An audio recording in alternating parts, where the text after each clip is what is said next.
All right, guys, this is my November update video. It's a little late, and the reason it's late is because I've been waiting on bats.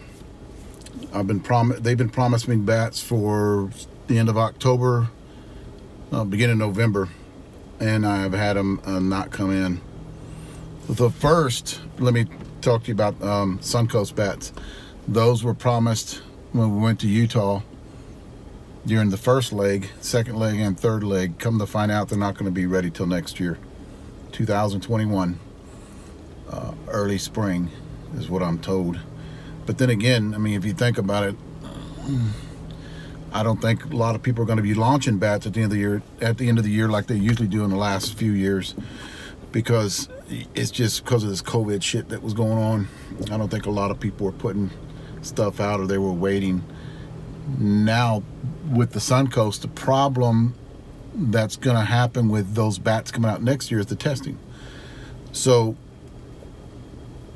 what I heard about the testing, this is some funny ass shit too, because and I've heard through a couple of people, is the testing is going to be different this next year. And it kind of brought up a video that I put out, maybe 7-8 years ago, about does rolling do anything to a bat? Does it? Because a lot of people, rolling's banned. It's illegal. You cannot roll a bat, any kind of bat. Senior softball, U-Trip, ASA, you can't roll it. And when I would talk to them, what their answer was, it enhances the performance. Well, I beg to differ that. I don't think it enhances performance. The only thing it does is prematurely break a bat in. And I did a video on it years ago, and I tested 5 different bats. I think it was 5 or 6 different bats. It was a long time ago. And it was the Miken, the red Mikens. And I found out that rolling a bat actually added to the longevity, but it didn't do anything to the performance. Well, had a lot of people disagree with me, and that's fine. That's their opinion. And then I find out that this new testing that they're doing now is they're actually rolling the bat to break it in prematurely and then doing a compression test on it. Now they're going against what they said years ago. I don't want to get into a big ass thing right now, but I'll probably do a video on it. But what they said years ago was rolling enhances the performance. That's the reason you can't do it, because it breaks the bat, all the bat end. You know, the whole bat end trampoline effect. They're trying to tell me all this bullshit, and I was just, okay, whatever. But now they're rolling a bat to test it after they get through rolling, because I think in the previous, what they would do is they would just, like with senior ball, they would just put it on a compression tester and test it, or and hit it and exit speed and all that other crap when it's brand new. Now they're actually rolling it, and I guess they're saying it breaks it in. Same thing I said years ago.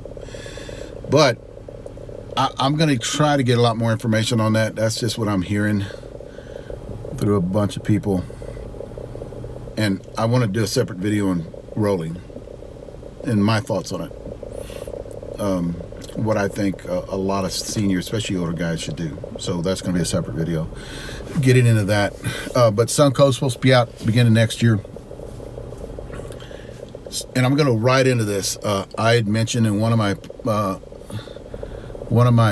news and update videos that a lot of the older bats, the high performing top tier older bats, in the next couple of 5 years are going to be worth a lot of money. And a lot of you guys are out there talking about the Dudleys, still complaining about the prices people are paying for these, and I understand it. I mean, I do. Supply and demand, guys. People want to pay for it. They're going to pay that kind of money for it.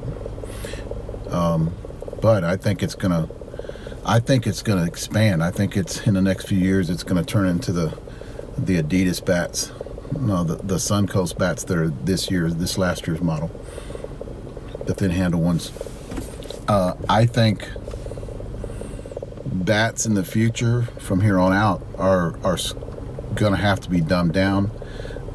They're going to have harder barrels on them, so they can pass all the tests that they're going to put on them. So it's just a different, things are going to be different from here on out. So a lot of the old grandfather bats that have been put out there, I think prices on those, if you got them in the garage, are actually going to go up. It's just not going to be the OGs and the 2.0s. It's going to be all the other bats that are top tier bats that people have. You know, a lot of people are looking for the black big cat with the gold lettering on it. That's a badass bat. Okay, that's going to be worth some money out there. So I'm going to give you guys a little stock market tip. Start hoarding them. Start buying them and putting them in the garage, because, you know, next few years it's not. See, and I kind of knew shit like this was going to happen, because every year, you notice every year bats were getting hotter. There's got to be a limit. There's got to be somebody come in and just say, hey, yeah, we're not going to do this shit anymore. And it's coming. It's gotten here. And what happens when that happens, a lot of people start getting in because they're going to grandfather them in, right? You know, for a while. And a lot of people start getting in them old bats and hitting them. The sad part about it is we're going to have discontinued, and all the shit's going to change on my website, where it's not going to be discontinued. It's going to be discontinued, and then you can have the newer ones and what's the best of the new testing models over here, and, you know, the discontinued ones over here that you can barely get next 5 years. But anyway, that's down the road. I was if you guys watch behind the scenes, Wes Campbell went over to Miken. He is a Miken guy now. He was a TPS guy. Well, he brought out some bats for us to swing. And we never did a review on, I don't think we ever did a review on this bat. And what happened, and the reason why I don't think I did one, and I kind of talked to Billy about it the other day in front of the camera, was whenever they came out with this bat, it was the hottest bat out there. You know, if you remember, they came out with the Ultra. They banned the Ultra. They turned them back in. They repainted the Ultra, put some weight in the hands, dumbed it down a little bit, and then started reselling them again. Put that little metal sleeve back in the hands. So then they were going along good. Everybody loved them. And I think they were more like a mid-load. Not really a balance, but they're more like a mid-load. Well, what they did was, if you guys remember a few years ago, is they were cracking quite a bit. So they kind of beefed up the barrel a little bit, pissed a lot of people off that were fans of that Ultra 2, the black one. Pissed a lot of people off. They beefed up the barrel a little bit. A lot of people were sending them back, and they were doing compression tests on them and said, no, they're good, keep hitting them. And all they needed just to be hit, but they were never, you know, they were never what they were 2 years before, a year before, when they started doing it. So I just didn't want to do it. I didn't want to mess with it, because I knew it was going to be a crappy bat. Well, we've been having all these bats come up through the years, and I never even did anything with it. Well, Wes brings in one out, and he starts talking to me about it. Well, I started swinging it. I love it. I thought it, you know, it performed really good. I said, you know something, we're going to do a review on this now. It's the Miken, you guys know it's been around for years. It's the Miken Ultra 2 Black, the original Ultra 2 Black. And it feels good. It is a kind of balanced mid-load. I need to get one. I ordered one, 27 ounce. I'm going to do the numbers on it, check the numbers on the end, check the numbers on the hands, and kind of see where that goes when I'm swinging it. But I got a 27 ounce coming. I'm going to do that one, Miken Ultra 2 Black. This bat right here, guys, a lot of you guys are asking me about this bat. And this is it. This is the pure. Remember God Sports? This is the old God Sports bat. They redid it. It's up and going. This is it. And if you remember in that video, that videos I did of the God Sports bat, I liked that bat. But I kind of held off on that review on the God Sports bat. I kind of did some teasers. I threw them out there, and I kind of held off on them. The reason I held off on them, because there's a bunch of shit going on with them, and I didn't want to get into all that. So I just cut it. I just cut the review on the God Sports bat, and I just left it. This is that bat. Now, a lot of you guys are going, how's it feel? Yada, yada, yada. Well, if you look, this is a prototype. I don't do reviews on prototypes. There's a couple of reasons. One is the flex in the barrel's different on this one than with decals on it. Another thing, to a paint job. So if you put paint, like this is supposed to be the finished product. This is a sticker. Someone put these stickers on here, right? But this is like a prototype. You can't do a review on this bat and I can't put it out there, and then all of a sudden here comes the pure bats, the Fast Eddies, they're coming out, and it's dumbed down. And the reason it's dumbed down is because anytime you add a layer of paint, anytime you add a decal, you're not getting that flex as you would with this one. So a lot of you guys are asking, how's it swing? Like, it swings good. I like the way it swings. It's a little too light for me, but I've ordered a couple of them. They're supposed to be coming in, and I'm going to do the review on those bats. Just not that one, because that's like a prototype. It's the pure Fast Eddy. I've got some coming in, and that's the reason I have not touched that one. I'll hit it, like every time if you see my behind the scenes video, I'll hit it. Billy hit it, Bubba hit it. This is the axe handle, the senior model. This is a 26 ounce. They're calling it a balanced. Now, if you look at those numbers, I don't know if you can see them. That's not a balance, guys. It's got a 16.7 in and a 9 hands. That's not a balance. The hands would be higher. It'd be like around a 10 on the hands. But it's not a balance. It's like this is an end load. This is an end load bat. It swings like an end load. We're gonna start the review on this bat next, because I'm sitting on my hands waiting on this Fast Eddy to come in. We just finished up the review. Well, I don't want to talk about that. I'll talk about it in a minute. We're waiting on the Fast Eddy to come in, and then we're gonna start on that, the pure bat, and then we're patiently waiting. We just finished the review on the Billy Hudson.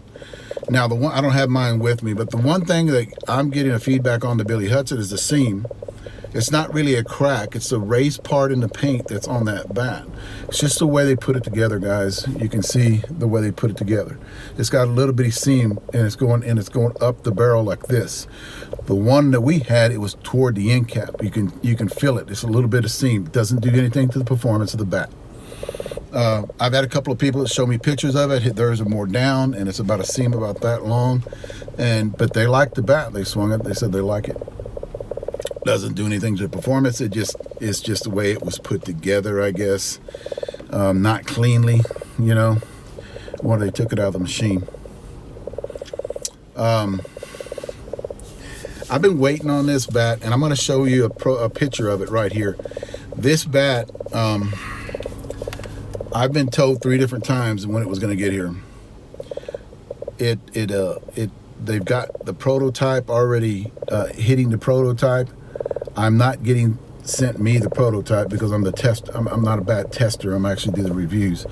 The prototype they get when they test them. And what I'm waiting on is the actual bat. It's the Prodigy.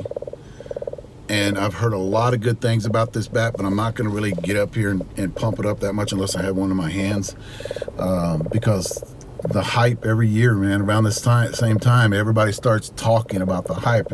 If you guys see that's talking about the hype, have y'all guys seen videos of this bat? All these guys swinging this bat, you know, and screaming and yelling. It's funny about all the reviews out there, because the reviews have changed lately. If you guys watch that shit, it's almost like you're watching all these trick shots on Facebook, you know, all these unbelievable trick shots, and all these kids are yelling in the background, oh my God. This shit's changed since I started doing this. But a lot of hype in this bat. I don't want to do that. I want to talk about the Prodigy, talk about this bat that's coming out, because I've heard from the guy that owns it. He talked my ear off, and I love what he's talking about, the way he builds bats, but I really don't want to get into it unless I have them in my hands. I have them in my hands.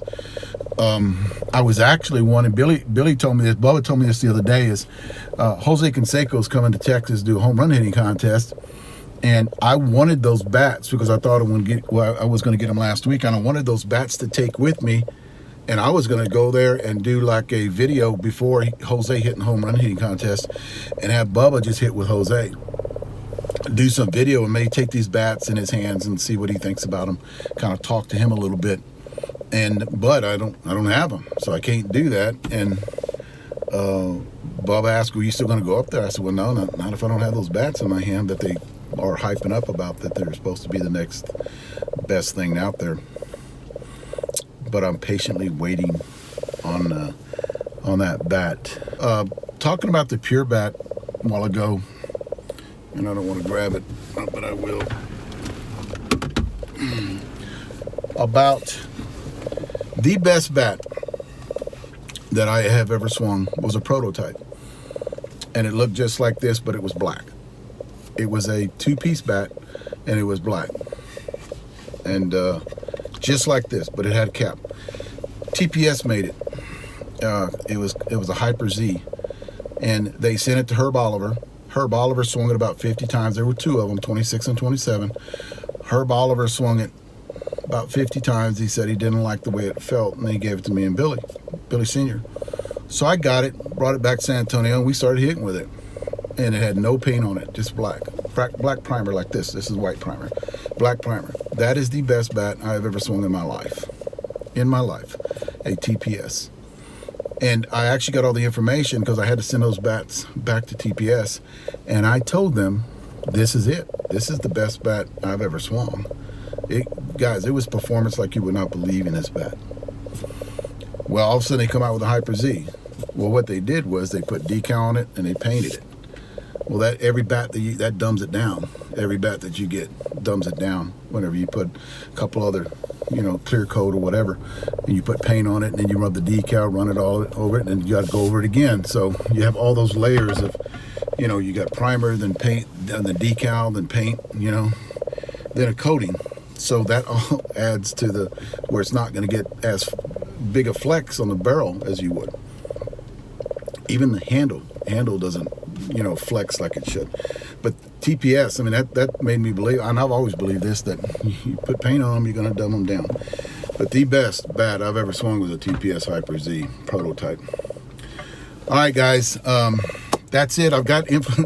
If you guys watch this video, I put it out, actually it came out this morning, Monday morning, the inflammation video. Look at that video, guys. That's pretty, a lot of information in there about injuries, and just something too that, I wanted to talk about this too, about, in the video that I forgot to put in there was absorption rate. Everybody absorbs things differently. I have a high absorption rate. My wife does not. Like, she's got to take a lot of it to actually affect her. Me, not so much. So a lot of things, that's how come when I'm taking something, I can feel it really fast. And I can see it in things really fast. So when a lot of people talk about, well, it didn't do anything for me, well, maybe your absorption rate is different. You just need to take either more, or you got to take more frequent, or you got to divide. It's just so much shit you got to go into when you have a very low absorption rate. It has a lot to do with genetics, has a lot to do with absorption through your gut.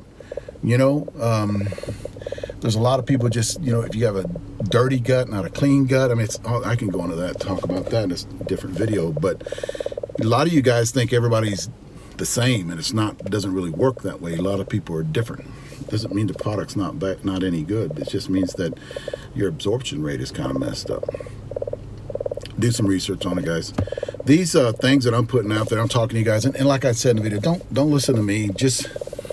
These are just pathways for you guys to look into instead of just going under the knife all the time, or hearing the doctor what he says, you're writing your prescription for something and throwing it out the door. Guys, I throw away 75% of the prescriptions that I get from doctors because I'll tell them about something. Whoop, there you go. I had my neck, you guys don't have me on Facebook, I had my neck injected with cortisone last week. I have a bulging disc up against the nerve ending in my left arm, so I have pain in my left arm all the time. Well, all of a sudden he's writing me a prescription for something. I go, what's that? He goes, well, it's a pain blocker. I go, is it for inflammation? He goes, no, it's for people with seizures, and they found out that it can block the pain in your arm. I said, I want the inflammation to go away in my neck. Oh yeah, we're gonna give you the shots, but then again, this is good. And I'm like, dude, I don't want it. Fuck it, I'll take it. I took the prescription home, I threw it away, because he just wanted to write me a prescription for a pain blocker for my left arm. And the side effects were, it's like drinking a margarita when you first take it, which a lot of guys probably like that shit, but like drinking a margarita when you first take it, but that goes away within like an hour. And I was like, no.